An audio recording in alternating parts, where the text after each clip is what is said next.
बच्चों, कैसे हैं आप? उम्मीद करती हूँ आप बढ़िया और एकदम मजे में होंगे। तो बच्चों, आज हम पढ़ेंगे कारक के बारे में, यानी कि केस। तो चलिए सबसे पहले कारक की परिभाषा जान लेते हैं। संज्ञा या सर्वनाम के जिस रूप से क्रिया के साथ उसका संबंध जाना जाता है उसे कारक कहते हैं। आइए, सामने चित्र दिए गए हैं, उनके जरिए जाने कारक क्या है। पहले चित्र में किशन कमरे में बैठा है। दूसरे में मीता कलम से लिखती है। और तीसरे चित्र में मोर ने पंख फैलाए। तो बच्चों, इन वाक्यों में रंगीन लिखे शब्द में, से, ने,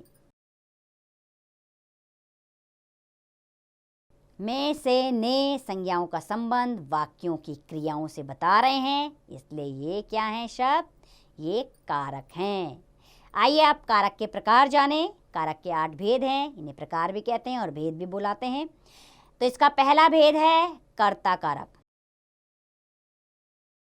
क्या है कर्ता कारक? किसी कार्य को करने वाले को कर्ता कारक कहते हैं, अर्थात जिसके द्वारा कार्य संपन्न होता है, किया जा रहा है, उसे कर्ता कारक कहते हैं। जैसे राधा पढ़ रही है, इसमें कौन पढ़ रहा है? राधा। तो राधा क्या है? कर्ता कारक। माता जी खाना बना रही है, कौन बना रही है? माता जी। तो माता कर्ता कारक है। राहुल सो रहा है, कौन सो रहा है? राहुल। तो राहुल कर्ता कारक है। तो इन वाक्यों में राधा, माताजी और राहुल कार्य को करने वाले हैं, इसलिए ये कर्ता कारक हैं। दूसरा प्रकार है कारक का कर्म कारक। जिस संज्ञा शब्द पर क्रिया का प्रभाव पड़ता है उसे कर्म कारक कहते हैं। जैसे कुत्ता गेंद पकड़ता है। कुत्ता क्या पकड़ रहा है? गेंद। रीता स्कूटी खरीदेगी। क्या खरीदेगी? स्कूटी। पिताजी अखबार पढ़ रहे हैं। क्या पढ़ रहे हैं पिताजी? अखबार। तो इन वाक्यों में क्रियाओं का प्रभाव गेंद, स्कूटी और अखबार पर पड़ रहा है, इसलिए ये कर्म कारक हैं। तीसरा प्रकार है करण कारक। क्रिया करने के साधन को, अर्थात जिस साधन द्वारा क्रिया की जाती है उस साधन को करण कारक कहते हैं। जैसे उसने तीर से हिरन मारा। उसने किस साधन द्वारा हिरन मारा? तीर। कविता ने चाकू से सेब काटा। कौन से साधन का प्रयोग हुआ सेब काटने के लिए? चाकू। राहुल रेल द्वारा दिल्ली गया। कौन से साधन द्वारा दिल्ली गया राहुल? रेल द्वारा।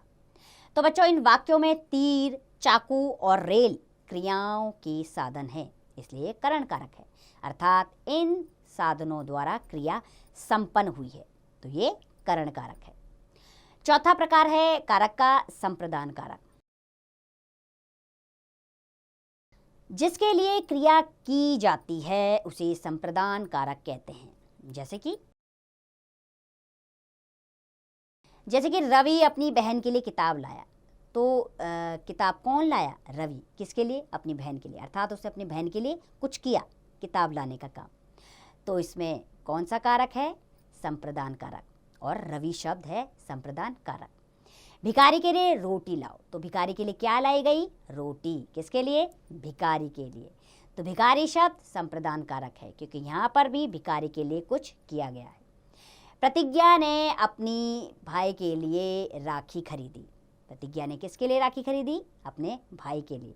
तो उसने अपने भाई के लिए कुछ किया, तो यहाँ पर संप्रदान कारक है।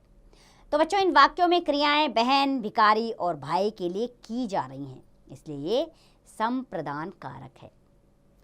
पांचवा है अपादान कारक। जिस शब्द से किसी व्यक्ति या वस्तु का दूसरे व्यक्ति या वस्तु से अलग होने का पता चले उसे अपादान कारक कहते हैं, अर्थात अलग होने का बोध हो जिस कारक में, वो अपादान कारक होता है। जैसे राहुल पेड़ से गिर गया, अर्थात राहुल पेड़ से गिरकर अलग हो गया, तो पेड़ अपादान कारक। वह मुंबई से आया। कहाँ से आया? मुंबई से आकर मुंबई से अलग हो गया, तो अपादान कारक। राजीव छत से कूदा। कहाँ से कूदा? छत से कूदकर अलग हो गया, तो कौन सा कारक है? अपादान कारक। तो इन वाक्यों में पेड़, मुंबई और छत से अलगाव हो रहा है। अलगाव यानी कि अलग होने का बोध है, इसलिए ये अपादान कारक है। छठा कारक है संबंध कारक। जिस शब्द से दो वस्तुओं या व्यक्तियों का संबंध बताया जाता है उसे संबंध कारक कहते हैं। जैसे यह मेरा भाई है, इसमें संबंध का पता लग रहा है, तो मेरा शब्द संबंध कारक है। मोहन के पिताजी जा रहे हैं, किसके पिताजी? मोहन के। तो मोहन का अपने पिताजी से संबंध है, तो संबंध कारक। मैं रवि की बहन का नाम भूल गया, इसमें रवि का संबंध किससे है? उसकी बहन से, तो रवि संबंध कारक है। तो इन वाक्यों में सर्वनाम का संबंध भाई से, पिताजी का संबंध मोहन से, रवि का संबंध बहन से है, इसलिए मेरा, मोहन और रवि संबंध कारक है। 7वां कारक है अधिकरण कारक। जो शब्द क्रिया का आधार बताते हैं उन्हें अधिकरण कारक कहते हैं। जैसे कबूतर पेड़ की डाल पर बैठा हुआ है। कहाँ पर बैठा हुआ है? डाल पर। कल वह कुएं में गिर गया। कहाँ गिर गया? कुएं में। सड़क पर कुत्ते नहीं दौड़ रहे हैं। कहाँ पर नहीं दौड़ रहे हैं? सड़क पर। तो इन वाक्यों में डाल, कुएं और सड़क क्रियाओं के आधार हैं, अर्थात क्रिया करने के स्थान, इसलिए ये अधिकरण कारक है। 8वां कारक है संबोधन कारक। जिस शब्द का प्रयोग किसी को पुकारने के लिए किया जाए या संबोधित करने के लिए किया जाए उसे संबोधन कारक कहते हैं। जैसे राहुल यहाँ आओ, अर्थात संबोधन कारक में विस्मयादिबोधक का चिन्ह जरूर लगा होगा। विस्मयादिबोधक का चिन्ह कौन सा आता है? एक डंडा और नीचे बिंदु। तो राहुल इसमें संबोधन कारक है। कविता अब घर आओ, कविता संबोधन कारक। शुचि कहाँ जा रही हो? शुचि इसमें संबोधन कारक है। इन वाक्यों में राहुल, कविता और शुचि को पुकारा गया है, इसलिए ये संबोधन कारक है। आइए अब कारक के चिन्ह जान लेते हैं। बच्चों, जो शब्द कारक की पहचान कराते हैं उन्हें कारक चिन्ह या परसक कहते हैं। ये विभक्तियां भी कहलाते हैं। तो चलिए विभिन्न कारकों के चिन्ह इस प्रकार हैं जिन्हें हम पढ़ के समझ लेते हैं। पहला कारक है कर्ता कारक। इसका चिन्ह है ने और कुछ नहीं। उदाहरण के लिए गंगा ने खाना खाया। ने आने पर इसके चिन्ह से पता लग जाता है कर्ता कारक है। दूसरा कारक है कर्म कारक। इसका चिन्ह है को और कुछ नहीं, अर्थात कई बार कुछ नहीं का अर्थ होता है कई बार। ये कारक बिना विभक्ति के भी पहचानना होता है। जैसे रवि ने माँ को पुकारा, इसमें तो आपको को विभक्ति दिख रही है जिससे आपको पता लग जाएगा कर्म कारक है। तीसरा करण कारक। इसकी विभक्ति है से द्वारा। जैसे वह ट्रेन से लौटा, से आने से आपको पता लग गया करण कारक है। लेकिन ध्यान रखिएगा करण कारक में साधन का प्रयोग होता है, ठीक है, तब से विभक्ति आती है, क्योंकि साथ में अपादान कारक की भी से विभक्ति होती है। इसमें अंतर होना आपके लिए ज़रूरी है, ठीक है। चौथा कारक होता है संप्रदान कारक। इसका कारक चिन्ह है के लिए। जैसे मैं कवि के लिए कपड़े लाया हूँ, तो के लिए विभक्ति आई, संप्रदान कारक। पांचवा है अपादान कारक। इसकी विभक्ति भी से है, अलगाव। अलगाव यानी अलग होने का बोध हो। पेड़ से पत्ता गिरा, इसमें भी से विभक्ति आई, लेकिन अलग होने का बोध है, इसीलिए से विभक्ति के कारण ये अपादान कारक है। छठा है संबंध कारक। इसकी विभक्ति है काके की रा रे री। मेरा कुत्ता मर गया, रा आया तो संबंध कारक है।